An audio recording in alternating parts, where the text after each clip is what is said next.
മാങ്കൂട്ടത്തിൽ MLAക്ക് കുരുക്കുമുറുകുന്നു. രാഹുലിനെതിരെ ലൈംഗിക പീഡന പരാതി നൽകിയ യുവതി മുഖ്യമന്ത്രി പിണറായി വിജയനെ നേരിട്ട് കണ്ടാണ് അതിജീവിത ഇന്ന് പരാതി നൽകിയത്. വാട്സ്ആപ്പ് ചാറ്റും ശബ്ദരേഖയും മറ്റു തെളിവുകളും കൈമാറിയിട്ടുണ്ട്. പരാതി മുഖ്യമന്ത്രി DGPക്ക് കൈമാറി. തുടർന്ന് തിരുവനന്തപുരം റൂറൽ SP യുവതിയുടെ മൊഴിയും രേഖപ്പെടുത്തി. സത്യം ജയിക്കുമെന്ന് ഫേസ്ബുക്ക് കുറിപ്പുമായി രാഹുൽ മാങ്കൂട്ടത്തിലും രംഗത്തെത്തി. രാഹുൽ മാങ്കൂട്ടത്തിൽ യുവതിയെ ഗർഭധാരണത്തിന് നിർബന്ധിക്കുന്നതിന്റെ വാട്സ്ആപ്പ് ചാറ്റുകളും ഗർഭചിത്രത്തിന് നിർബന്ധിക്കുന്ന ശബ്ദരേഖകളും നേരത്തെ പുറത്തു വന്നിരുന്നു. ഇതിനു പിന്നാലെയാണ് അതിജീവിത മുഖ്യമന്ത്രിയുടെ ഓഫീസിൽ നേരിട്ടെത്തി പരാതി നൽകിയത്. വാട്സ്ആപ്പ് ചാറ്റ്, ശബ്ദരേഖ അടക്കമുള്ള തെളിവുകളും കൈമാറി. മുഖ്യമന്ത്രി പരാതി DGPക്ക് കൈമാറി. രാഹുൽ മാങ്കൂട്ടത്തിലിനെ പാർട്ടിയിൽ നിന്നും സസ്പെൻഡ് ചെയ്തിരുന്നു. കുറ്റം ചെയ്തിട്ടില്ലെന്ന ബോധ്യമുള്ളിടത്തോളം കാലം നിയമപരമായി പോരാടുമെന്നും സത്യം ജയിക്കുമെന്നും രാഹുൽ മാങ്കൂട്ടത്തിൽ സാമൂഹ്യ മാധ്യമത്തിൽ കുറിച്ചു. പരാതിക്കനുസരിച്ച് ഇനി സർക്കാരിന് നിലപാടെടുക്കാമെന്നും കോൺഗ്രസിനെ സംബന്ധിച്ച് രാഹുൽ പാർട്ടിക്ക് പുറത്താണെന്നും K മുരളീധരൻ പറഞ്ഞു. അപ്പോൾ ഇനി സർക്കാരിന് അതിനനുസരിച്ച് നിലപാടെടുക്കട്ടെ. ഞങ്ങളേതായാലും ഞങ്ങളെ സംബന്ധിച്ച് അദ്ദേഹം പാർട്ടിക്ക് പുറത്താണ്. ഇപ്പോൾ ഇനി സസ്പെൻഡ് ചെയ്ത ആൾക്കെതിരെ കൂടുതൽ നടപടികൾ എടുക്കണമെങ്കിൽ തുടർ നടപടികൾ നോക്കിയിട്ട് ആലോചിച്ച് ചെയ്യാം.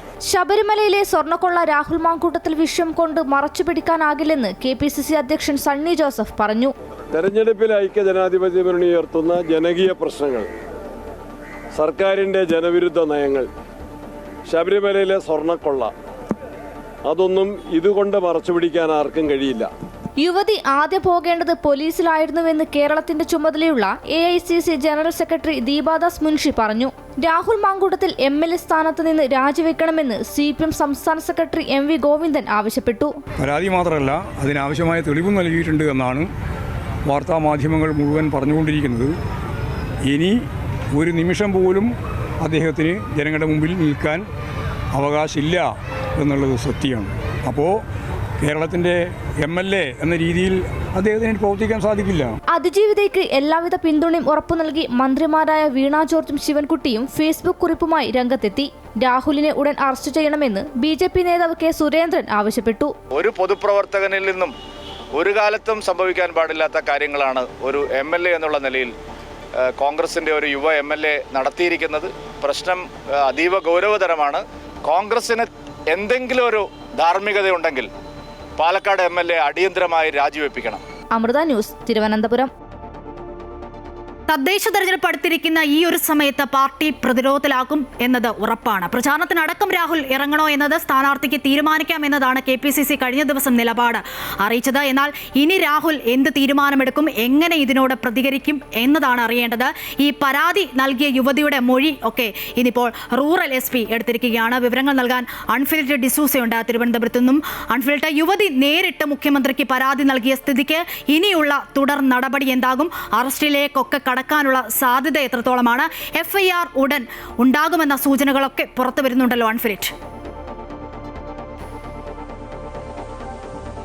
അശ്വതി, തീർച്ചയായും രാഹുൽ മാങ്കൂട്ടത്തിനെതിരായ പരാതികളൊക്കെ അന്തരീക്ഷത്തിൽ നിന്നാണ്. ഈ പരാതികളൊക്കെ സാങ്കല്പികമാണ് എന്ന് ആരും ഇതുവരെയും രേഖാമൂലം പരാതിയുമായി രംഗത്ത് വന്നില്ലല്ലോ എന്നൊക്കെ ഉയർത്തിക്കാട്ടിയാണ് ഇത്രയും നാൾ രാഹുൽ മാങ്കൂട്ടത്തിന്റെ പ്രതിരോധം സൃഷ്ടിച്ചുകൊണ്ടിരുന്നെങ്കിൽ അവിടെയാണ് ഇപ്പോൾ കൃത്യമായ ഒരു മറുപടി വന്നിരിക്കുന്നത്. ആ യുവതി അതിജീവിത ധൈര്യപൂർവ്വം മുഖ്യമന്ത്രിയെ നേരിട്ട് കണ്ടാണ് പരാതി നൽകിയത്. എഴുതി നൽകിയ ഒരു പരാതി, കൈപ്പടയിൽ എഴുതി നൽകിയ പരാതി, അതോടൊപ്പം തന്നെ കൃത്യമായ ഡിജിറ്റൽ തെളിവുകൾ, പെൻഡ്രൈവിലെ ഡിജിറ്റൽ തെളിവുകൾ ഉൾപ്പെടെയാണ് മുഖ്യമന്ത്രിക്ക് നേരിട്ട് മുഖ്യമന്ത്രിയുടെ ഓഫീസിലെത്തി പരാതി കൈമാറിയിരിക്കുന്നത്. അതിവേഗത്തിൽ തന്നെ ഇതിൽ തുടർ നടപടി ഉണ്ടായിരിക്കുകയാണ്. നിലവിൽ ക്രൈംബ്രാഞ്ച് കേസ് അന്വേഷിക്കുന്നു. ക്രൈംബ്രാഞ്ച് മേധാവി ADGP H വെങ്കടേഷ് ഉടൻ തന്നെ തിരുവനന്തപുരത്തെത്തുന്നു. അദ്ദേഹം ഉന്നതതല പോലീസ് ഉദ്യോഗസ്ഥരുമായി അതിവേഗത്തിൽ തന്നെ കൂടിയാലോചന നടത്തുകയും ഇനി എന്ത് വകുപ്പുകൾ ഏത് രീതിയിൽ ഇത് മുന്നോട്ട് പോകണമെന്ന് വേഗത്തിൽ തന്നെ തീരുമാനമെടുക്കുകയും അങ്ങനെ ആ തീരുമാനത്തിന് ശേഷം ക്രൈംബ്രാഞ്ച് SP ആയിരിക്കുന്ന K സുദർശന്റെ നേതൃത്വത്തിലുള്ള സംഘത്തിന് ഈ അന്വേഷണ ചുമതല കൈമാറുകയും ചെയ്യുന്നു. ഒട്ടും അമാന്തിക്കാതെ ക്രൈംബ്രാഞ്ച് SP ആയിരിക്കുന്ന K സുദർശൻ ഈ അതിജീവിതയെ മൊഴി എടുത്തുകൊണ്ടേയിരിക്കുന്നു. അതൊന്നും തന്നെ ഒരു കാലതാമസം ഉണ്ടായില്ല. വളരെ വേഗത്തിൽ തന്നെയാണ് ഈ തുടർ നടപടികൾ വളരെ ഫാസ്റ്റായി മുന്നോട്ട് പോയിക്കൊണ്ടിരിക്കുകയാണ്. ഇപ്പോഴും ഈ അതിജീവിതയുടെ മൊഴി രേഖപ്പെടുത്തിക്കൊണ്ടേയിരിക്കുകയാണ്. അതിനുശേഷം മൊഴി പൂർത്തിയായതിനു ശേഷമാവും കേസിൽ FIR ഇടുക. ഇതുവരെ കേസിൽ FIR ഇട്ടിട്ടില്ല. കാരണം ഈ ഡിജിറ്റൽ തെളിവുകളുടെ വ്യക്തതയും കാര്യങ്ങളും കൃത്യമായി വന്നതിന് ശേഷമാണ് ഏതൊക്കെ വകുപ്പുകളാണ് അഡീഷണലായി അധിക വകുപ്പുകൾ ഏതൊക്കെ ചുമത്തണം. വളരെ ഗുരുതരമായ വകുപ്പുകൾ തന്നെയാണ് ഈ രാഹുൽ മാങ്കൂട്ടത്തിനെതിരെ ചുമത്താൻ പോകുന്നത്. അങ്ങനെ എഫ്ഐആർ ഇടുന്നു. എഫ്ഐആർ ഇട്ടതിന് ശേഷം ഉടൻ തന്നെ അറസ്റ്റിലേക്ക് കടക്കുമെന്നാണ് നമുക്ക് കിട്ടുന്ന സൂചന. കാരണം വളരെ ഗുരുതരമായ ഒരു കുറ്റകൃത്യമാണ് എന്ന് ഇതിനോടൊപ്പം തന്നെ കണ്ടെത്തിയിരിക്കുന്ന സാഹചര്യത്തിൽ തെളിവുകളാണ് ഇത് ഇല്ലാതിരുന്നത്. ആ തെളിവുകളും മൊഴിയുടെയും അടിസ്ഥാനത്തിൽ കൃത്യമായി ഇനി ഈ മൊഴി നൽകിയതിനു ശേഷം രഹസ്യമൊഴി മജിസ്ട്രേറ്റിന് മുന്നിൽ യുവതി നൽകേണ്ടതുണ്ട്. അതിനുശേഷം എഫ്ഐആർ ഇടുന്നു.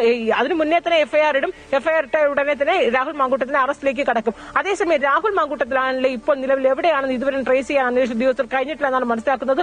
ഫോൺ സ്വിച്ച് ഓഫ് ചെയ്തതിനു ശേഷം രാഹുൽ ഒളിവിലാണെന്നാണ് മനസ്സിലാക്കുന്നത്. പത്തനംതിട്ടയിലെ വീട് പൂട്ടിയിട്ട സ്ഥിതിയിലാണ്.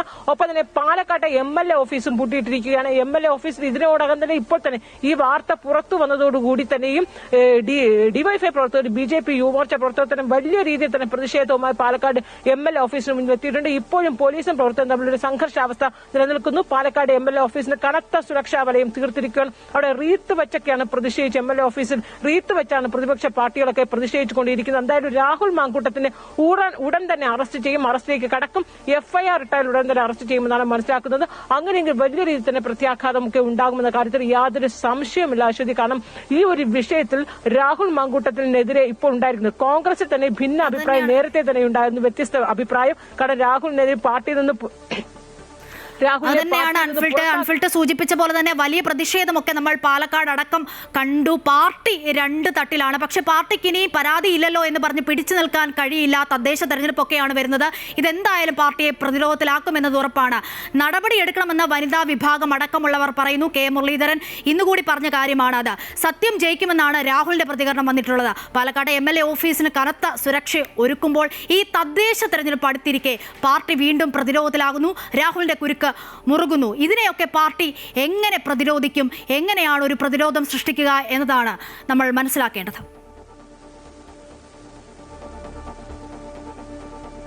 അശ്വതി, തീർച്ചയായും. കാരണം രാഹുലിന്റെ വിഷയത്തിൽ നേരത്തെ തന്നെ ഈ രണ്ട് തട്ടിലാണ് പാർട്ടി. രാഹുലിനെ അനുകൂലിച്ച് രാഹുൽ പാർട്ടി വിലക്ക് മറികടന്നുകൊണ്ട് ഈ പാലക്കാട് സ്ഥാനാർത്ഥികളുടെ പ്രചാരണത്തിന് വേണ്ടി ഇറങ്ങുമ്പോഴൊക്കെ തന്നെയും വ്യത്യസ്ത അഭിപ്രായമാണ് നേതൃത്വത്തിന് ഉണ്ടായിരുന്നത്. ഇപ്പോൾ ഈ അതിജീവിത പരാതിയുമായി വന്ന സമയത്ത് രാഹുലിന്റെ അറസ്റ്റിലേക്ക് കടക്കുന്ന അതിലേക്ക് നീങ്ങുന്ന ഈ വേളയിൽ പോലും നേതൃത്വം രണ്ട് തട്ട്. രാഹുലിനെ അനുകൂലിച്ചാണ് UDF കൺവീനർ അടൂർ പ്രകാശ് ഇതൊരു പരാതിയാണ് തെരഞ്ഞെടുപ്പ് സമയത്ത് എന്ന് പറയുന്നു. അതേസമയം മറുഭാഗത്ത് കെ മുരളീധരൻ അടക്കമുള്ള ശക്തമായി നിൽക്കുകയാണ്. ഇനി പാർട്ടിക്ക് ഉത്തരവാദിത്തമുള്ള ചെയ്യേണ്ടതൊക്കെ സർക്കാർ ചെയ്യട്ടെ എന്ന് പറയുന്നു. അതേസമയം KPCC പ്രസിഡന്റ് സണ്ണി ജോസഫ് ആയാലും ഒരു അനുനയ നീക്കം അല്ലെങ്കിൽ ഒരു തണുത്ത നിലപാടാണ് അദ്ദേഹത്തിന്റെ ഭാഗത്തുനിന്നുണ്ടാകുന്നത്. അതേസമയം ശ്രദ്ധേയമാകുന്നത് പ്രതിപക്ഷ VD സതീശനാണ്. അദ്ദേഹം ഈ ഒരു വിഷയത്തിൽ മാധ്യമങ്ങളുടെ ആവർത്തിച്ചുള്ള ചോദ്യത്തിൽ പ്രതികരിക്കാതെ മൗനം തുടർന്നാണ് അദ്ദേഹത്തിന്റെ ഒരു നിലപാട് വ്യക്തമാക്കുന്നത്. എന്തായാലും കോൺഗ്രസിൽ രാഹുലിനെ ചൊല്ലി രണ്ട് തട്ടി തന്നെയാണ്. അതേസമയം വനിതാ നേതാക്കളൊക്കെ തന്നെ രാഹുലിനെതിരെ നടപടി എടുക്കണമെന്ന് ആവശ്യപ്പെട്ട് ശക്തമായ രംഗത്തുണ്ട്. ഈ വിഷയത്തിൽ ഈ തെരഞ്ഞെടുപ്പ് വേള, അതായത് തദ്ദേശ തെരഞ്ഞെടുപ്പ് മൂർധന്യാവസ്ഥയിൽ പ്രചാരണം നടക്കുന്ന ഈ വേളയിലാണ് അപ്രതീക്ഷിതമായി രാഹുൽ മാങ്കൂട്ടത്തിന്റെ വിഷയത്തിൽ ഒരു കടുത്ത പ്രതിരോധത്തിൽ പാർട്ടിയാകുന്നത്.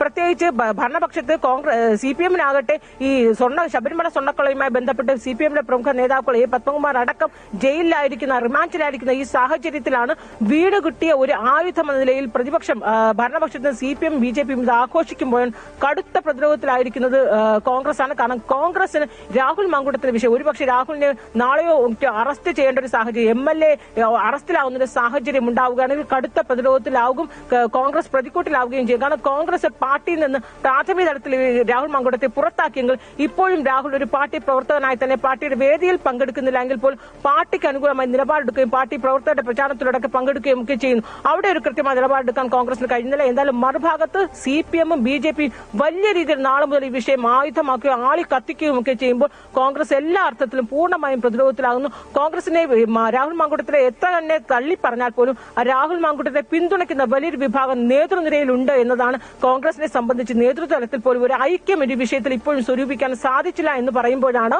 കോൺഗ്രസിന് വീണ്ടും പ്രതിസന്ധിയിലാകുന്നത്. അതേസമയം ഇത് തെരഞ്ഞെടുപ്പ് സമയത്ത് ശബരിമല സ്വർണ്ണക്കൊള്ളയുമായി ബന്ധപ്പെട്ട ഒരു വിഷയം മറച്ചുപിടിക്കാനായി മനഃപൂർവ്വം കെട്ടിച്ചമച്ചാൽ ഉയർത്തിക്കാട്ടുന്നു. വളരെ വേഗത്തിൽ തന്നെ ഇതിന് കൂടുതൽ നടപടിക്രമങ്ങളിലേക്ക് അതിവേഗത്തിൽ നീങ്ങുന്നു എന്നൊക്കെ തന്നെ എത്ര തന്നെ ആവർത്തിച്ചാലും കോൺഗ്രസ് പ്രതികൂട്ടിലാകുന്നു. അതേസമയം CPM-നാകട്ടെ ഒരു ആശ്വാസമാണ് ഈ ഒരു വിഷയം. പ്രത്യേകിച്ച് പത്മകുമാർ അടക്കമുള്ള പ്രമുഖർ റിമാൻഡിലായിരിക്കുന്ന ഈ ഒരു സാഹചര്യത്തിൽ. അശ്വതി. ശരി, അതുതന്നെയാണ് അൺഫിൽട്ടർ. രാഹുൽ മാങ്കൂട്ടത്തിൽ MLAക്ക് കുരുക്ക് മുറുകുകയാണ്. രാഹുൽ മാങ്കൂട്ടത്തിനെതിരെ ഇരയായ യുവതി മുഖ്യമന്ത്രിക്ക് പരാതി നൽകിയിരിക്കുന്നു. യുവതിയുടെ മൊഴി രേഖപ്പെടുത്തി അറസ്റ്റിലേക്ക് കടക്കുമോ? പാർട്ടി ഇതിനെ എങ്ങനെ പ്രതിരോധിക്കും? രാഷ്ട്രീയ കേരളം ഉറ്റുനോക്കുകയാണ്. അതേസമയം ലൈംഗിക ആരോപണ കേസിൽ കുടുങ്ങിയ രാഹുൽ മാങ്കൂട്ടത്തിലിന്റെ കോലം കത്തിച്ച് കോഴിക്കോട് BJP പ്രവർത്തകരുടെ പ്രതിഷേധം. നഗരത്തിൽ പ്രകടനമായി എത്തിയായിരുന്നു BJP പ്രവർത്തകരുടെ പ്രതിഷേധം. രാഹുൽ രാജിവെക്കും വരെ പ്രതിഷേധം തുടരുമെന്ന് BJP പ്രവർത്തകർ മുന്നറിയിപ്പ് നൽകി.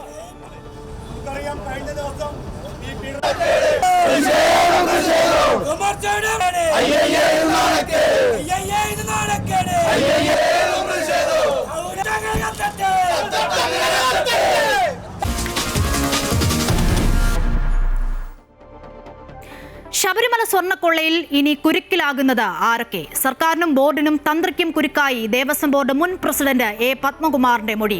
തീരുമാനങ്ങളെല്ലാം ഭരണസമിതിയുമായി ആലോചിച്ച് എന്നാണ് പത്മകുമാർ മൊഴി നൽകിയത്. ഉണ്ണികൃഷ്ണൻ പോറ്റിയുമായി തന്ത്രി കണ്ഠരര് രാജീവർക്ക് അടുത്ത ബന്ധമെന്നും പോറ്റി ശബരിമലയിലേക്ക് എത്തിയത് തന്ത്രി വഴിയെന്നും പത്മകുമാർ മൊഴി നൽകി.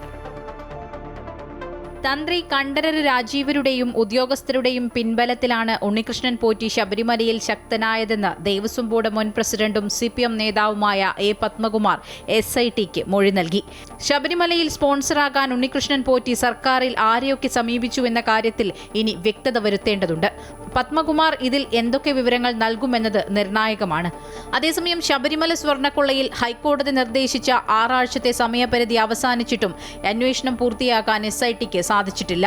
ചോദ്യം ചെയ്യലും തെളിവെടുപ്പും പൂർത്തിയായിട്ടില്ല. അന്വേഷണത്തിന് കൂടുതൽ സമയം തേടിയിട്ടുണ്ട്. ശബരിമല സ്വർണ്ണക്കൊള്ളയിൽ 2 കേസിലായി 15 പേരെയാണ് പ്രതി ചേർത്തിട്ടുള്ളത്. ഇതിൽ നിലവിൽ 6 പേരുടെ അറസ്റ്റാണ് രേഖപ്പെടുത്തിയിട്ടുള്ളത്. ഇതിനിടയിൽ 2 ഇടക്കാല റിപ്പോർട്ടും ഹൈക്കോടതിയിൽ പ്രത്യേക അന്വേഷണ സംഘം ഹാജരാക്കിയിട്ടുണ്ട്. ഡിസംബർ 3-ാം തീയതി ഹൈക്കോടതി വീണ്ടും കേസ് പരിഗണിക്കുമ്പോൾ SIT അന്തിമ റിപ്പോർട്ട് സമർപ്പിക്കാൻ സാധ്യത കുറവാണ്. അന്വേഷണത്തിന് SIT കൂടുതൽ സമയം നേരത്തെ ആവശ്യപ്പെട്ടിരുന്നു. അന്വേഷണത്തിന്റെ വ്യാപ്തി അറിയിക്കുന്നതനുസരിച്ച് കോടതി അത് അനുവദിച്ചേക്കും. അമൃത ന്യൂസ്, തിരുവനന്തപുരം. പത്മകുമാർ നൽകിയ മൊഴി നിർണായകമാണ്. ദൈവതുല്യനായ ആൾ ആരാണ്? അങ്ങനെ ആരെങ്കിലും ഉണ്ടോ? തന്ത്രിക്കും മന്ത്രിക്കും മറ്റ് ആർക്കൊക്കെ സ്വർണ്ണക്കൊള്ളയിൽ പങ്ക്? ഇതൊക്കെ വരും ദിവസങ്ങളിൽ ചോദ്യം ചെയ്യുന്നതിലൂടെ മനസ്സിലാക്കാൻ കഴിയുമെന്നാണ് അന്വേഷണ സംഘത്തിന്റെ പ്രതീക്ഷ. ഈ ശബരിമല സ്വർണ്ണക്കൊള്ളയിൽ പത്മകുമാറിനെ കോടതി റിമാൻഡിൽ വിട്ടു. 2 ദിവസത്തെ ചോദ്യം ചെയ്യൽ പൂർത്തിയാക്കി SIT സംഘം ഹാജരാക്കിയതോടെയാണ് കൊല്ലം വിജിലൻസ് കോടതി പത്മകുമാറിനെ റിമാൻഡിൽ വിട്ടത്. ഡിസംബർ 7 വരെയാണ് പത്മകുമാറിന്റെ റിമാൻഡ് കാലാവധി. അതേസമയം ഉണ്ണികൃഷ്ണൻ പോറ്റി, മുരാരി ബാബു എന്നിവരുടെ റിമാൻഡ് കാലാവധിയും വിജിലൻസ് കോടതി നീട്ടി.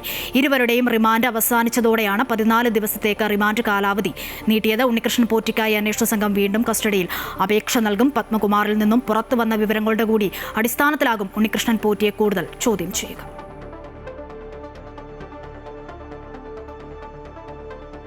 ശബരിമല സ്വർണ്ണക്കൊള്ളയ്ക്ക് പിന്നിൽ CPM ഗൂഢാലോചനയെന്ന് പ്രതിപക്ഷ നേതാവ് VD സതീശൻ. കുറ്റവാളികളെ CPM സംരക്ഷിക്കുന്നു. കൊള്ളയുടെ വിവരം കടകംപള്ളിക്ക് അറിയാമെന്നും VD സതീശൻ ആരോപിച്ചു.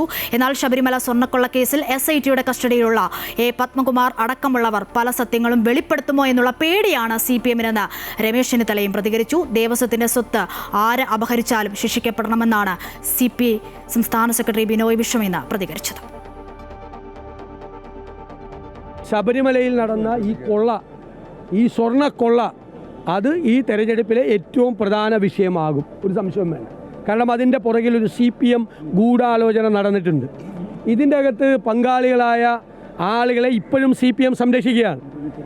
മോഷണക്കുറ്റത്തിന്, അയ്യപ്പൻ്റെ സ്വർണം കവർന്നെടുത്തതിന് ജയിലിൽ പോയ 2 നേതാക്കന്മാർക്കെതിരായും നടപടിയെടുക്കില്ല എന്ന് പറയാൻ തൊലിക്കെട്ടി കാണിച്ചൊരു പാർട്ടി സെക്രട്ടറിയാണുള്ളത്. പത്മകുമാർ യഥാർത്ഥ കാര്യങ്ങൾ വിളിച്ചു പറയുമെന്നുള്ള പേടിയാണ് CPM നേതൃത്വത്തിനുള്ളത്. ആ ഭയം കൊണ്ടാണ് പത്മകുമാറിന്റെ പേരിൽ, അതോടൊപ്പം തന്നെ വാസുവിന്റെ പേരിലൊന്നും പാർട്ടി നടപടി എടുക്കാത്തത്. പാർട്ടി നടപടി എടുത്താൽ അവർ പലതും വിളിച്ചു പറയും. അത് കാരണഭൂതൻ ഉൾപ്പെടെയുള്ളവർക്ക് പ്രശ്നമാകും. ദൈവത്തിന്റെ സ്വത്ത് അപഹരിക്കുന്നവർ ആരായാലും കള്ളന്മാരാണ്. ശബരിമലയുടെ സ്വത്ത് ആര് അപഹരിക്കാൻ ശ്രമിച്ചാലും അവർ കുറ്റക്കാരാണ്. ആ കുറ്റക്കാരെ ശിക്ഷിക്കണം. ശബരിമലയിൽ തേൻ വിതരണത്തിലും വീഴ്ച സംഭവിച്ചതായി പരാതി. വഴിപാട് ആവശ്യങ്ങൾക്കുള്ള തേനിന്റെ ഭക്ഷ്യസുരക്ഷാ പരിശോധനയിലാണ് വിജിലൻസ് ഗുരുതര വീഴ്ച കണ്ടെത്തിയത്. തേൻ വിതരണം ചെയ്തത് ഫോമിക് ആസിഡ് വിതരണം ചെയ്യുന്ന കണ്ടെയ്നറുകളിലാണ് എന്നാണ് കണ്ടെത്തൽ. അതേസമയം ആസിഡ് ക്യാനിൽ എത്തിയ തേൻ തിരിച്ചയക്കുമെന്ന് Devaswom board president K. Jayakumar പറഞ്ഞു. ശബരിമലയിൽ അഷ്ടാഭിഷേകത്തിനുൾപ്പെടെ ഉപയോഗിക്കുന്നതിന് തേനെത്തിക്കാൻ പൊതുമേഖലാ സ്ഥാപനമായ റെഡ്കോയ്ക്കാണ് കരാർ നൽകിയിരിക്കുന്നത്. കഴിഞ്ഞ ആഴ്ച സന്നിധാനത്ത് ഇതുപ്രകാരം തേനെത്തിച്ചത് ഫോമിക് ആസിഡ് ക്യാനിലാണെന്നാണ് ദേവസ്വം വിജിലൻസിന്റെ കണ്ടെത്തൽ. പമ്പയിലെ ഭക്ഷ്യസുരക്ഷാ ലാബിൽ പരിശോധനയ്ക്ക് ശേഷമാണ് തേനെത്തിച്ചത്. എന്നാൽ വിജിലൻസിന്റെ കണ്ടെത്തലിനെ തുടർന്ന് നിലവിൽ സന്നിധാനത്ത് എത്തിച്ച തേൻ ഉപയോഗിക്കുന്നില്ല. പമ്പയിലെ ലാബ് റിസർച്ച് ഓഫീസറുടെ ഭാഗത്തും അശ്രദ്ധയുണ്ടായതായാണ് കണ്ടെത്തൽ. വിജിലൻസ് റിപ്പോർട്ടിന്റെ അടിസ്ഥാനത്തിൽ ദേവസ്വം എക്സിക്യൂട്ടീവ് ഓഫീസർ റെഡ്കോയോട് വിശദീകരണം ആവശ്യപ്പെട്ടിട്ടുണ്ട്. അതേസമയം സന്നിധാനത്ത് എത്തിച്ച തേൻ ഉപയോഗിക്കില്ലെന്നും തിരിച്ചയക്കുമെന്നും Devaswom board president K Jayakumar പറഞ്ഞു. തേനിലല്ല പ്രശ്നം, ക്യാനിനാണ് പ്രശ്നം. ക്യാനിന്റെ മുകളിൽ ആസിഡ് എന്ന് എഴുതി എന്നുള്ളതാണ്. അതേതായാലും അത് നമ്മളിവിടെ ഉപയോഗിക്കുന്നില്ല. തിരിച്ചു കൊടുക്കാൻ റെഡ്കോയ്ക്ക് തിരിച്ചു കൊടുക്കും. അങ്ങനെ വരാൻ പാടില്ലായിരുന്നു. അത് നമ്മളിതുവരെ ഉപയോഗിച്ചിട്ടില്ല കേട്ടോ. ആസിഡ് കലർന്ന തേനൊന്നൊരു ആശങ്കയെ വേണ്ട. തേനിനെ പറ്റി തർക്കമില്ല. അമൃത ന്യൂസ്, സന്നിധാനം. ലേബർ കോഡിനെ എതിർക്കാൻ കേരളം. കേന്ദ്ര സർക്കാരിന്റെ പുതിയ ലേബർ കോഡ് കേരളത്തിൽ നടപ്പിലാക്കില്ലെന്ന് മന്ത്രി വി ശിവൻകുട്ടി. കേന്ദ്ര ട്രേഡ് യൂണിയൻ നേതാക്കളുടെ യോഗത്തിന് ശേഷം പ്രതികരിക്കുകയായിരുന്നു മന്ത്രി. ലേബർ കോഡ് പിൻവലിക്കാൻ കേന്ദ്രത്തോട് ആവശ്യപ്പെടാനാണ് യോഗത്തിന്റെ ഒരു തീരുമാനം. ഡിസംബർ 19 ലേബർ കോൺക്ലേവ് നടത്താനും തീരുമാനമായി. ഏകപക്ഷീയമായി നടപ്പാക്കുന്ന ലേബർ കോഡ് പിൻവലിക്കണമെന്ന് കേന്ദ്രത്തോട് ആവശ്യപ്പെടുമെന്ന് മന്ത്രി വി ശിവൻകുട്ടി വ്യക്തമാക്കി. ട്രേഡ് യൂണിയൻ നേതാക്കളുടെ യോഗം ചേർന്ന് ഇക്കാര്യത്തിൽ പ്രമേയം പാസാക്കിയെന്നും ഡിസംബർ 19 ലേബർ കോൺക്ലേവ് നടത്തുമെന്നും അദ്ദേഹം അറിയിച്ചു. കോൺക്ലേവിലേക്ക് എല്ലാ സംസ്ഥാനങ്ങളിലെയും മന്ത്രിമാരെ ക്ഷണിക്കും. കേന്ദ്രമന്ത്രിക്ക് നിവേദനം നൽകുമെന്നും മന്ത്രി അറിയിച്ചു. ഇതെങ്ങനെ തൊഴിലാളികളെ, ലേബർ കോഡ് തൊഴിലാളികളെ ജീവിതത്തെ ബാധിക്കും, അതിന് പരിഹാരം എങ്ങനെ കാണാൻ വേണ്ടി കഴിയും? ഒരു സംസ്ഥാനത്തിന് മാത്രം പ്രത്യേക നിയമങ്ങൾ നിർമ്മിക്കുന്നതിന് വേണ്ടിയുള്ള സാധ്യതകൾ എന്തൊക്കെയാണ്? ഇതൊരു സംസ്ഥാന വിഷയം കൂടി ആയതുകൊണ്ട് സംസ്ഥാനത്തിന് ഇതിൽ എത്രമാത്രം ഇടപെടുന്നതിന് വേണ്ടി കഴിയും? ഇത്തരം കാര്യങ്ങളെ സംബന്ധിച്ചിടത്തോളം ഉള്ള ചർച്ചയിൽ നിയമ പണ്ഡിതന്മാരെയും തൊഴിലാളി രംഗത്തെ വിദഗ്ധ അഭിപ്രായം പറയുവാൻ ശേഷിയുള്ള ആൾക്കാരെയും പങ്കെടുപ്പിക്കുന്നതിന് വേണ്ടി തീരുമാനിച്ചിട്ടുണ്ട്. കഴിഞ്ഞ ദിവസം കറുത്ത ബാഡ്ജ് ധരിച്ചു പ്രതിഷേധിച്ചവർക്കെതിരെ ചില സ്ഥാപനങ്ങൾ നോട്ടീസ് നൽകിയത് ശ്രദ്ധയിൽപ്പെട്ടു. തൊഴിലാളികൾക്ക് പ്രതിഷേധിക്കാൻ അവകാശമുണ്ടെന്നും പ്രതിഷേധിച്ചതിന്റെ പേരിൽ തൊഴിലാളികൾക്കെതിരെ നടപടിയെടുക്കാൻ അനുവദിക്കില്ലെന്നും മന്ത്രി വ്യക്തമാക്കി. കരട് ചട്ടം തയ്യാറാക്കിയ കാര്യം രഹസ്യമായി വച്ചിരുന്ന ഒന്നല്ല. തിരുവനന്തപുരത്ത് നടന്ന ശില്പശാലയിൽ കരട് ചട്ടം വിതരണം ചെയ്തിരുന്നു. കരടായി തന്നെ ഇരിക്കും. ഒരു തുടർ നടപടിയും സ്വീകരിക്കാൻ പോകുന്നില്ലെന്നും ശിവൻകുട്ടി പറഞ്ഞു. Amrita News, Thiruvananthapuram. Labour code വിജ്ഞാപനം കത്തിച്ചുള്ള പ്രതിഷേധമാണ് കഴിഞ്ഞ ദിവസം കണ്ടത്. ശക്തമായ പ്രതിഷേധമാണ് പ്രതിപക്ഷത്തിനും. ആശങ്കകൾ കേന്ദ്ര തൊഴിൽ മന്ത്രിയെ സംസ്ഥാനം അറിയിക്കും. സംസ്ഥാനത്തിന് മാത്രമായി പ്രത്യേക തൊഴിൽ നിയമം ഉണ്ടാക്കുന്നതിനുള്ള സാധ്യതയുണ്ടോ എന്നതാണ് കേരളം പരിശോധിക്കുന്നത്. ഇതിനായി നിയമപണ്ഡിതരുടെ അടക്കം അഭിപ്രായം പരിഗണിക്കും. പക്ഷേ ലേബർ കോഡിൽ സംസ്ഥാന സർക്കാരിന് 2 നിലപാട് എന്തിന് എന്നാണ് പ്രതിപക്ഷം അടക്കം ഉന്നയിക്കുന്ന ചോദ്യം. PM ശ്രീയിൽ സർക്കാരും ശിവൻകുട്ടിയും സ്വീകരിച്ച അതേ രീതിയിലാണ് ലേബർ കോഡിലും ഉണ്ടായിട്ടുള്ളതെന്നാണ് പ്രതിപക്ഷ നേതാവ് VD സതീശൻ പറഞ്ഞത്. രണ്ടിലും വ്യക്തമാക്കുന്നത് സർക്കാരിന്റെ കാപട്യമാണ്. പ്രതിപക്ഷത്തെയും ഘടകകക്ഷികളെയും ഒരുപോലെ പറ്റിക്കുകയാണ് ചെയ്യുന്നതെന്നും VD സതീശൻ വിമർശിച്ചു. അത് ശിവൻകുട്ടി എന്നുള്ളൊരു വ്യക്തിയായിട്ടുള്ളൊരു മന്ത്രിയുടെ നിലപാടല്ലല്ലോ, CPMന്റെ നിലപാടല്ലേ, മുഖ്യമന്ത്രി അറിഞ്ഞുകൊണ്ടുള്ള നിലപാടല്ലേ. PM ശ്രീയിൽ എന്താ ചെയ്ത്? അതുപോലെ തന്നെയാണ് ശിവൻകുട്ടി 2022 പറഞ്ഞു, നമ്മളെല്ലാവരുമായിട്ട് ആലോചിച്ചിട്ട് ഈ കരട് വിജ്ഞാപനം തയ്യാറാക്കുള്ളൂ, എല്ലാ രാഷ്ട്രീയ പ്രസ്ഥാനങ്ങളോട് ട്രേഡ് യൂണിയനോട് സംസാരിക്കുന്നു. പക്ഷേ 2021 തന്നെ കരട് വിജ്ഞാപനം റെഡിയാക്കി വെച്ചേക്കുവാണ്. വീണ്ടും പറ്റിക്കുകയാണ്. പ്രതിപക്ഷം അറിഞ്ഞില്ല, അവരുടെ പാർട്ടി അറിഞ്ഞില്ല, ഘടകകക്ഷികൾ അറിഞ്ഞില്ല, മന്ത്രിസഭ അറിഞ്ഞില്ല. അപ്പോൾ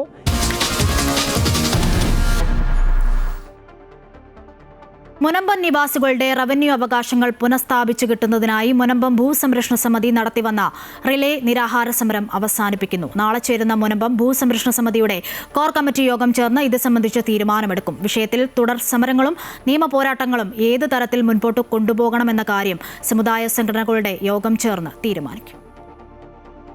2024 ഒക്ടോബർ 13 റവന്യൂ അവകാശങ്ങൾക്കായി മുനമ്പത്തെ 610 കുടുംബങ്ങൾ സമരവുമായി രംഗത്തെത്തിയത്. സമരം ആരംഭിച്ചതിന്റെ 410ാം ദിനത്തിലാണ് മുനമ്പത്തെ ഭൂമിയുടെ കരം സ്വീകരിക്കാൻ ഹൈക്കോടതിയുടെ ഇടക്കാല ഉത്തരവുണ്ടായത്. അന്തിമ വിധി വരുന്നതുവരെ താൽക്കാലികാടിസ്ഥാനത്തിൽ ഭൂനികുതി സ്വീകരിക്കാനാണ് കോടതിയുടെ നിർദ്ദേശം. ഇന്നലെ മുതൽ കുഴുപ്പള്ളി വില്ലേജിൽ കരം സ്വീകരിച്ചു തുടങ്ങി. ഈ സാഹചര്യത്തിലാണ് മുനമ്പം ഭൂസംരക്ഷണ സമിതിയുടെ നേതൃത്വത്തിൽ നടത്തിവന്നിരുന്ന നിരാഹാര സമരം അവസാനിപ്പിക്കാൻ ആലോചിക്കുന്നത്. കരമടക്കുന്നതിനാണ് ഇപ്പോൾ ഞങ്ങൾ തുടക്കമിട്ടത്.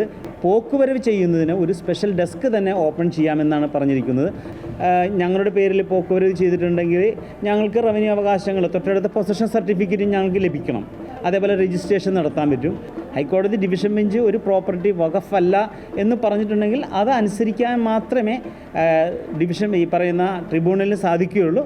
വില്ലേജ് ഓഫീസിൽ കരം സ്വീകരിച്ചു തുടങ്ങിയെങ്കിലും മുനമ്പം നിവാസികളുടെ ആശങ്ക ഒഴിയുന്നില്ല. ഹൈക്കോടതിയുടെ ഇടക്കാല ഉത്തരവ് നൽകുന്നത് ഒരു ഇടക്കാല ആശ്വാസം മാത്രമാണെന്നും തങ്ങളുടെ റവന്യൂ അവകാശങ്ങൾ പൂർണ്ണമായി പുനഃസ്ഥാപിച്ച് കിട്ടണമെന്നുമാണ് സമരമുഖത്തുള്ള വീട്ടമ്മമാർ അടക്കം പറയുന്നത്. ഇനിയും കുറേ നാൾ കഴിയുമ്പോൾ ഇതേപോലെയുള്ള പ്രശ്നങ്ങളുമായിട്ട് ഇനിയും വീണ്ടും വന്നു കഴിഞ്ഞാൽ ഞങ്ങൾക്ക് ഇതേപോലെയുള്ള അവസ്ഥ ഇനിയും വരും. അപ്പോൾ ആ അവസ്ഥകേട് ഇല്ലാത്ത രീതിയിലുള്ള കാര്യങ്ങൾ ഗവൺമെന്റ് നടത്തി തരണമെന്നാണ് ഞങ്ങൾ പ്രതീക്ഷിക്കുന്നത്. മുനമ്പം സമരം പൂർണ്ണമായും അവസാനിക്കുന്നില്ല. വിഷയത്തിൽ വഖഫ് ട്രിബ്യൂണലിൽ അടക്കം നിലനിൽക്കുന്ന കേസുകളിൽ അന്തിമ വിധി ഉണ്ടാകുന്നതുവരെ സമരവും നിയമ പോരാട്ടവും തുടരും. മുന്നോട്ടുള്ള സമര രീതി സംബന്ധിച്ച് സമുദായ സംഘടനകളുടെ യോഗത്തിൽ തീരുമാനമെടുക്കും. അമൃത ന്യൂസ്, കൊച്ചി.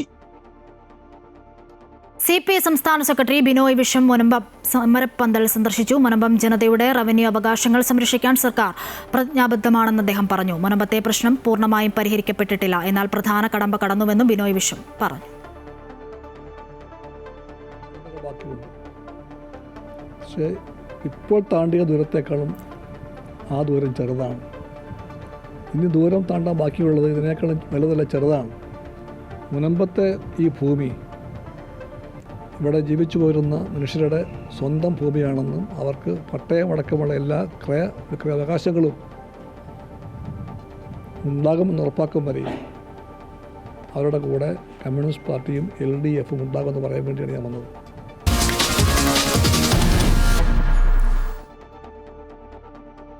പാകിസ്ഥാൻ മുൻ പ്രധാനമന്ത്രിയും PTI പാർട്ടി നേതാവുമായ ഇമ്രാൻഖാൻ കൊല്ലപ്പെട്ടുവെന്ന അഭ്യൂഹങ്ങൾ തള്ളി ജയിൽ അധികൃതർ. ഇമ്രാൻഖാൻ പൂർണ്ണ ആരോഗ്യവാനാണെന്നും ജയിലിൽ നിന്നും മാറ്റിയിട്ടില്ലെന്നും അധികൃതർ വ്യക്തമാക്കി. അതേസമയം ഇമ്രാൻഖാന്റെ നിലവിലെ അവസ്ഥയെക്കുറിച്ച് ഔദ്യോഗിക തലത്തിൽ പ്രസ്താവന പുറപ്പെടുവിക്കണമെന്നും വ്യാജ വാർത്തകൾക്കെതിരെ നടപടി വേണമെന്നും PTI പാർട്ടി ആവശ്യപ്പെട്ടു. ജയിലിൽ കഴിയുന്ന ഇമ്രാൻഖാൻ കൊല്ലപ്പെട്ടതായി കഴിഞ്ഞ ദിവസം അഭ്യൂഹം പരന്നിരുന്നു. അദ്ദേഹത്തെ കാണണമെന്നാവശ്യപ്പെട്ട് അടിയാല ജയിലിന് പുറത്തെത്തിയ സഹോദരിമാരായ നൗറീൻ നിയാസി, അലീമ ഖാൻ, ഡോക്ടർ ഉസ്മ ഖാൻ എന്നിവർക്ക് പോലീസ് മർദ്ദനമേറ്റതായും റിപ്പോർട്ടുകൾ ഉണ്ടായിരുന്നു. അതിനു പിന്നാലെയാണ് ഇമ്രാൻഖാൻ അടിയാല ജയിലിൽ കൊല്ലപ്പെട്ടതായി പാകിസ്ഥാൻ, അഫ്ഗാനിസ്ഥാൻ എന്നിവിടങ്ങളിൽ നിന്നുള്ള സാമൂഹ്യ മാധ്യമ അക്കൗണ്ടുകൾ വഴി പ്രചരിച്ചത്. അഭ്യൂഹങ്ങൾ പ്രചരിച്ചതിന് പിന്നാലെ ആയിരക്കണക്കിന് ആളുകൾ ജയിലിന് മുമ്പിൽ തടിച്ചുകൂടി പ്രതിഷേധം തുടങ്ങി. ജയിൽ അധികൃതരോ സർക്കാരോ വിശദീകരണം നൽകണമെന്നായിരുന്നു ആവശ്യം. അതേസമയം അടിയാല ജയിലിൽ നിന്ന് ഇമ്രാൻഖാനെ മാറ്റിയെന്ന വാർത്തകൾക്ക് ഒരു അടിസ്ഥാനമില്ല എന്നും ജയിൽ അധികൃതരെ ഉദ്ധരിച്ച് ജിയോ ന്യൂസ് റിപ്പോർട്ട് ചെയ്തു. ഇമ്രാൻഖാൻ പൂർണ്ണ ആരോഗ്യവാനാണെന്നും എല്ലാവിധ വൈദ്യസഹായങ്ങളും അനുവദിക്കുന്നുണ്ടെന്നും ജയിൽ അധികൃതർ വ്യക്തമാക്കി. ഇമ്രാൻഖാനെ കാണാനായി പ്രതിഷേധം നടത്തിയ സഹോദരിമാർക്ക് ജയിൽ അധികൃതർ അനുമതി നൽകിയതായും വാർത്താ ഏജൻസി റിപ്പോർട്ട് ചെയ്യുന്നു. അനുമതി ലഭിച്ചതോടെ സഹോദരിമാർ പ്രതിഷേധ സമരം അവസാനിപ്പിച്ചുവെന്നും റിപ്പോർട്ടുണ്ട്. ഒരു മാസമായി കുടുംബാംഗങ്ങൾക്കോ അഭിഭാഷകർക്കോ ഇമ്രാനെ കാണാൻ അനുമതി ലഭിച്ചിരുന്നില്ല. അതിനിടെ നേതാക്കൾക്കും കുടുംബാംഗങ്ങൾക്കും ഇമ്രാൻഖാനെ അടിയന്തരമായി സന്ദർശിക്കാൻ അവസരം ഒരുക്കണമെന്ന് PTI ആവശ്യപ്പെട്ടു. ഇമ്രാൻഖാന്റെ ആരോഗ്യം, സുരക്ഷ, നിലവിലെ അവസ്ഥ എന്നിവയെക്കുറിച്ച് ഔദ്യോഗിക തലത്തിൽ പ്രസ്താവന പുറപ്പെടുവിക്കണമെന്നും വ്യാജ വാർത്തകൾ പ്രചരിപ്പിച്ചതിന് ഉത്തരവാദികളായവരെക്കുറിച്ച് അന്വേഷിച്ച് വസ്തുതകൾ രാജ്യത്തിനു മുമ്പിൽ അവതരിപ്പിക്കണമെന്നും പാർട്ടി ആവശ്യപ്പെട്ടു. News desk, Amrita news.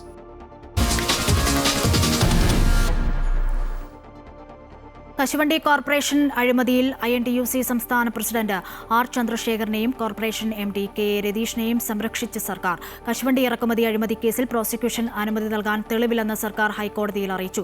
വ്യക്തമായ തെളിവില്ലെന്ന് ആവർത്തിച്ച് വ്യവസായ വകുപ്പ് സെക്രട്ടറി ഹൈക്കോടതിയിൽ സത്യവാങ്മൂലം സമർപ്പിച്ചു. സാമ്പത്തിക നേട്ടം ഉണ്ടായിട്ടില്ലെന്നും ഉത്തരവ് നടപ്പിലാക്കുക മാത്രമാണ് ചെയ്തതെന്നും സർക്കാർ കോടതിയിൽ വ്യക്തമാക്കി.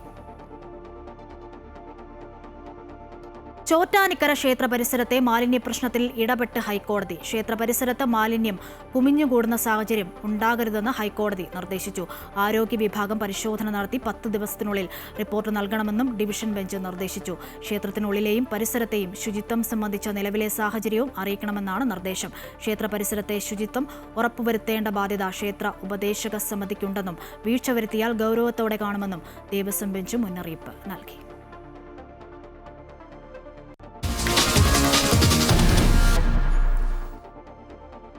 മലപ്പുറത്ത് കാട്ടാനയുടെ ആക്രമണത്തിൽ അതിഥി തൊഴിലാളി മരിച്ചു. ജാർഖണ്ഡ് സ്വദേശി ചാരു ഒറവോണാണ് മരിച്ചത്. ഇന്ന് രാവിലെയായിരുന്നു സംഭവം.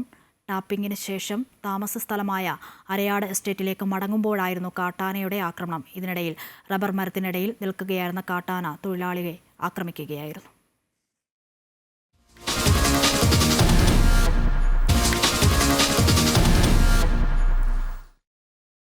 കായിക വാർത്തകൾ നോക്കാം. ലോക ചാമ്പ്യന്മാരായ ഇന്ത്യൻ വനിതാ ക്രിക്കറ്റ് ടീം തിരുവനന്തപുരത്തെത്തുന്നു. ഡിസംബറിൽ കാര്യവട്ടം ഗ്രീൻഫീൽഡ് സ്റ്റേഡിയത്തിൽ ശ്രീലങ്കയ്ക്കെതിരെ 3 T20 മത്സരങ്ങൾ ടീം കളിക്കും. ഡിസംബർ 26, 28, 30 ദിവസങ്ങളിലാണ് മത്സരങ്ങൾ. പരമ്പരയിൽ ആകെ 5 മത്സരങ്ങളാണ് ഉള്ളത്. ആദ്യ 2 മത്സരം വിശാഖപട്ടണത്ത് നടക്കും. ലോകകപ്പ് ജയത്തിന് ശേഷമുള്ള ആദ്യ പരമ്പരയാണ് ഇത്. വനിതാ IPL-ൽ വൻ താരമൂല്യവുമായി മലയാളി താരങ്ങൾ. തിരുവനന്തപുരം സ്വദേശിയായ ഓൾറൗണ്ടർ ആശാ ശോഭനെ 1 കോടി 10 ലക്ഷം രൂപയ്ക്ക് UV വാരിയേഴ്സ് സ്വന്തമാക്കി. വയനാട് സ്വദേശിയായ ഓൾറൗണ്ടർ സജന സജീവനെ 75 ലക്ഷം രൂപയ്ക്കാണ് മുംബൈ ഇന്ത്യൻസ് നിലനിർത്തിയത്. ഓൾറൗണ്ടർ ദീപ്തി ശർമ്മയ്ക്കാണ് ഏറ്റവും വലിയ തുക ലഭിച്ചത്. 3 കോടി 20 ലക്ഷം രൂപ കൊടുത്ത് UP വാരിയേഴ്സാണ് താരത്തെ വീണ്ടും ടീമിൽ എത്തിച്ചത്. മന്ത്രിമാർ നൽകിയ വാഗ്ദാനങ്ങളെല്ലാം വെറുതെയായി. കുട്ടനാട്ടിലെ നെൽ കർഷകരുടെ കണ്ണീരിനു മാത്രം ഇനിയും അവസാനമില്ല. ആലപ്പുഴ അമ്പലപ്പുഴയിൽ കൊയ്തെടുത്ത 1 കോടി രൂപയിൽ പരം നെല്ലാണ് മില്ലുടമകളുടെ അനാസ്ഥയെ തുടർന്ന് റോഡരികിൽ കിടന്ന് നശിക്കുന്നത്. തകഴി, കുന്നുമ്മ പടിഞ്ഞാറ് പാടശേഖരത്തെ കർഷകരാണ് ദുരിതത്തിൽ വലയുന്നത്. കർഷകരുടെ മാസങ്ങൾ നീണ്ട അധ്വാനമാണ് പാഴായത്. 150 ഏക്കറുള്ള കുന്നുമ്മ പടിഞ്ഞാറ് പാടശേഖരത്ത് 65ഓളം കർഷകരാണുള്ളത്. 2 ആഴ്ച മുൻപാണ് ഇവിടെ പ്രതികൂല കാലാവസ്ഥയെ മറികടന്ന് കർഷകർ കൊയ്ത്ത് പൂർത്തിയാക്കിയത്. അന്നു മുതൽ ഏകദേശം 3600 ക്വിന്റൽ നെല്ല് കുന്നുമ്മ ജംഗ്ഷനു സമീപം റോഡിന് ഇരുവശവും സമീപത്തെ സ്കൂൾ, പള്ളിമുറ്റം എന്നിവിടങ്ങളിലായും കൂട്ടിയിട്ടിരിക്കുകയാണ്. ഒരേക്കറിന് ഏകദേശം 30,000 രൂപ ചെലവഴിച്ചാണ് കൃഷി പൂർത്തിയാക്കിയത്. ഏക്കറിന് 20 ക്വിന്റലോളം നെല്ലും ലഭിച്ചു.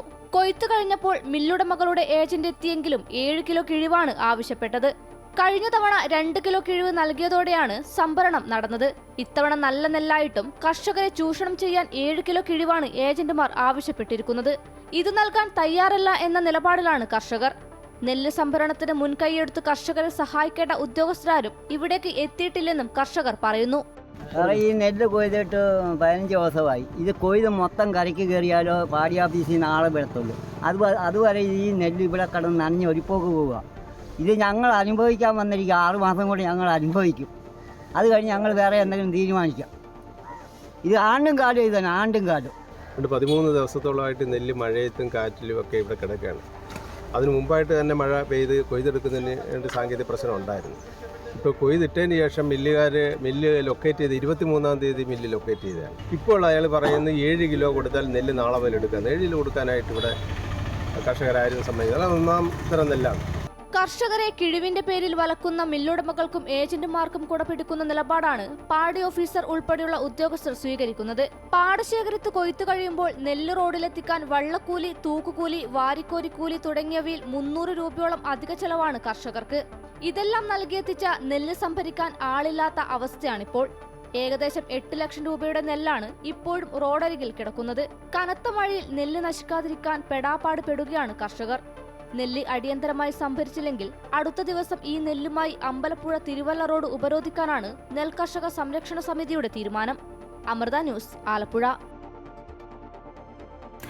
ബംഗാൾ ഉൾക്കടലിനും ശ്രീലങ്കയ്ക്കും മുകളിലെ അതിതീവ്ര ന്യൂനമർദ്ദം ചുഴലിക്കാറ്റായി ശക്തി പ്രാപിച്ചു. ഡിറ്റ്വ എന്ന് പേരിട്ടിട്ടുള്ള ചുഴലിക്കാറ്റ് വടക്കൻ തമിഴ്നാട്, പുതുച്ചേരി, തെക്കൻ ആന്ധ്ര തീരദേശ മേഖലകളിൽ ആഞ്ഞടിക്കാൻ സാധ്യതയുണ്ട്. തമിഴ്നാട്, ആന്ധ്ര തീരമേഖലകളിലും പുതുച്ചേരിയിലും തീവ്രമഴയ്ക്ക് സാധ്യത ഉണ്ടെന്നാണ് കാലാവസ്ഥാ വകുപ്പിന്റെ മുന്നറിയിപ്പ്. കേരളത്തിലും വരും ദിവസങ്ങളിൽ ശക്തമായ മഴയ്ക്ക് സാധ്യതയുണ്ട്. വടക്ക് പടിഞ്ഞാറ് ദിശയിൽ സഞ്ചരിച്ച് തെക്കു പടിഞ്ഞാറൻ ബംഗാൾ ഉൾക്കടൽ വഴി ഞായറാഴ്ചയോടെ വടക്കൻ തമിഴ്നാട്, പുതുച്ചേരി, തെക്കൻ ആന്ധ്രാപ്രദേശ് തീരത്തേക്ക് നീങ്ങാൻ സാധ്യതയെന്നാണ് മുന്നറിയിപ്പ്. തമിഴ്നാട്, ആന്ധ്ര തീരമേഖലകളിലും പുതുച്ചേരിയിലും തീവ്രമഴയ്ക്കും മണിക്കൂറിൽ 80-90 കിലോമീറ്റർ വരെ വേഗതയുള്ള കാറ്റിനും കടൽക്ഷോഭത്തിനും കാരണമാകും.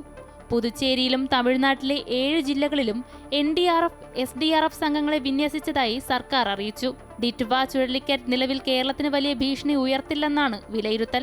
ചെന്നൈ, നാഗപട്ടണം, തിരുവള്ളൂർ, തഞ്ചാവൂർ തുടങ്ങിയ തമിഴ്നാട്ടിലെ നിരവധി ജില്ലകളിൽ നാളെയും മറ്റന്നാളും യെല്ലോ, ഓറഞ്ച് അലർട്ടുകൾ പ്രഖ്യാപിച്ചിട്ടുണ്ട്. എന്നാൽ വരും ദിവസങ്ങളിൽ സംസ്ഥാനത്ത് അതിശക്തമായ മഴയ്ക്കും സാധ്യതയുണ്ട്. തിരുവനന്തപുരം, കൊല്ലം, പത്തനംതിട്ട, ഇടുക്കി ജില്ലകളിൽ നാളെ യെല്ലോ അലർട്ട് പ്രഖ്യാപിച്ചിട്ടുണ്ട്.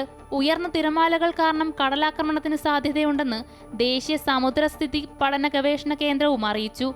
കടലാക്രമണത്തിന് സാധ്യതയുള്ളതിനാൽ മത്സ്യത്തൊഴിലാളികളും തീരദേശവാസികളും ജാഗ്രത പാലിക്കണമെന്ന് കാലാവസ്ഥാ വകുപ്പ് മുന്നറിയിപ്പ് നൽകി. അതേസമയം മലേഷ്യൻ കടലിടുക്കിലും വടക്കുകിഴക്കൻ ഇന്തോനേഷ്യൻ ഭാഗങ്ങളിലും സജീവമായിരുന്ന സെൻയാർ ചുഴലിക്കാറ്റ് ദുർബലമായി. News desk Amrita news.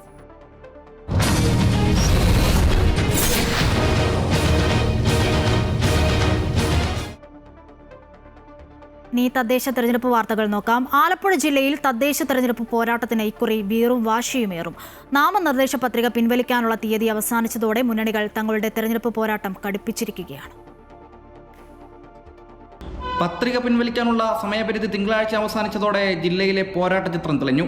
ജില്ലയിലെ 1666 സീറ്റ് പിടിക്കാൻ ഔദ്യോഗിക സ്ഥാനാർത്ഥികൾക്ക് പുറമെ വിമതരും അപരരും സ്വതന്ത്രരുമടക്കം 5219 പേരാണ് കച്ചമുറുക്കിയിട്ടുള്ളത്. കഴിഞ്ഞ തവണത്തെക്കാൾ 101 സീറ്റുകളാണ് കൂടിയത്. അതിനാൽ തന്നെ സ്ഥാനാർത്ഥികളുടെ എണ്ണത്തിലും വർധനവുണ്ട്. വാർഡുകളുടെ അതിർത്തി പുനർനിർണയിച്ച ശേഷം പോളിംഗ് ബൂത്തുകളും പുനഃക്രമീകരിച്ചു. തദ്ദേശ തെരഞ്ഞെടുപ്പിൽ ജില്ലയിൽ കഴിഞ്ഞ തവണ നേട്ടമുണ്ടാക്കിയത് LDF ആയിരുന്നു. 72 ഗ്രാമപഞ്ചായത്തുകളിൽ 51 ഇടത്താണ് ഇടതുപക്ഷം ജയിച്ചത്. പിന്നീട് 2 ഇടത്ത് കൂടി അധികാരം പിടിച്ചു. ഇതോടെ നേട്ടം 53ആയി. തുടക്കത്തിൽ 17 പഞ്ചായത്തിൽ ഭൂരിപക്ഷം നേടിയ UDF ഇപ്പോൾ 14 ഇടത്ത് മാത്രമാണ് ഭരണം. NDA 3 ഇടത്ത് ഭൂരിപക്ഷം നേടി. 12 ബ്ലോക്ക് പഞ്ചായത്തുകളിൽ 11 ഇടതിനൊപ്പമാണ്. ചമ്പക്കുളം ബ്ലോക്ക് പഞ്ചായത്ത് മാത്രമാണ് UDFനുള്ളത്. 158 ബ്ലോക്ക് ഡിവിഷനുകൾ ഇക്കുറി 170 ഉയർന്നു. ജില്ലാ പഞ്ചായത്തിലും ഇടത് തേരോട്ടമാണ്. 23 ഡിവിഷനിൽ 21 ഇടതാണ്. ഇക്കുറി ഡിവിഷനുകൾ 24 ഉയർന്നു. 6 നഗരസഭകളിൽ 3 ഇടത്ത് LDFും 2 ഇടത്ത് UDFനുമായിരുന്നു ഭൂരിപക്ഷം. മാവേലിക്കരയിൽ 3 മുന്നണികളും 3 വീതം സീറ്റ് നേടി ഒപ്പത്തിനൊപ്പമായി. 6 നഗരസഭകളിലുമായി 215 വാർഡുകൾ ഉണ്ടായിരുന്നത് 219 ഉയർന്നു. അതിനാൽ തന്നെ പുതിയ വാർഡുകൾ ഭരണം തീരുമാനിക്കുന്നതിൽ നിർണായകമാകും. വിമതരുടെ എണ്ണം കൂടിയതും ഇക്കുറി മുന്നണികൾക്ക് തലവേദനയാണ്. ഇതിനെല്ലാം പുറമെ അന്തിമ വോട്ടർ പട്ടികയുമായി ബന്ധപ്പെട്ട് ഇപ്പോഴും ആരോപണ പ്രത്യാരോപണങ്ങൾ കൂടി അരങ്ങ് തകർക്കുമ്പോൾ ഓരോ പാർട്ടികൾക്കും നിർണായകമാണ് ഈ തിരഞ്ഞെടുപ്പ്. അമൃത ന്യൂസ്, ആലപ്പുഴ. കൽപ്പറ്റ നഗരസഭയിൽ UDF ചെയർമാൻ സ്ഥാനത്തേക്ക് പരിഗണിച്ച KG രവീന്ദ്രന്റെ പത്രിക വരണാധികാരി തള്ളിയത് CPM സമ്മർദ്ദത്തെ തുടർന്നെന്ന് UDF. നോമിനേഷൻ തള്ളിയത് നിയമപരമായി നേരിടും. വരണാധികാരിയെ ചുമതലയിൽ നിന്നും മാറ്റാൻ കളക്ടർ പരാതി നൽകിയെന്നും KPCC അംഗം PP ആലി പറഞ്ഞു. KG രവീന്ദ്രന്റെ നോമിനേഷൻ തള്ളിയതുമായി ബന്ധപ്പെട്ടുകൊണ്ടുള്ള ഹൈക്കോടതിയുടെ പരാമർശത്തെ CPM നടത്തിയ പത്രസമ്മേളനത്തിൽ തെളിഞ്ഞിരിക്കുകയാണ്. ഈ നോമിനേഷൻ തള്ളുന്നതിൻ്റെ വക്കാലത്ത് CPM ഏറ്റെടുത്തിരിക്കുന്നു എന്നുള്ളതിൻ്റെ ഏറ്റവും വലിയ തെളിവാണെന്ന് CPM നടത്തിയ പത്രസമ്മേളനം.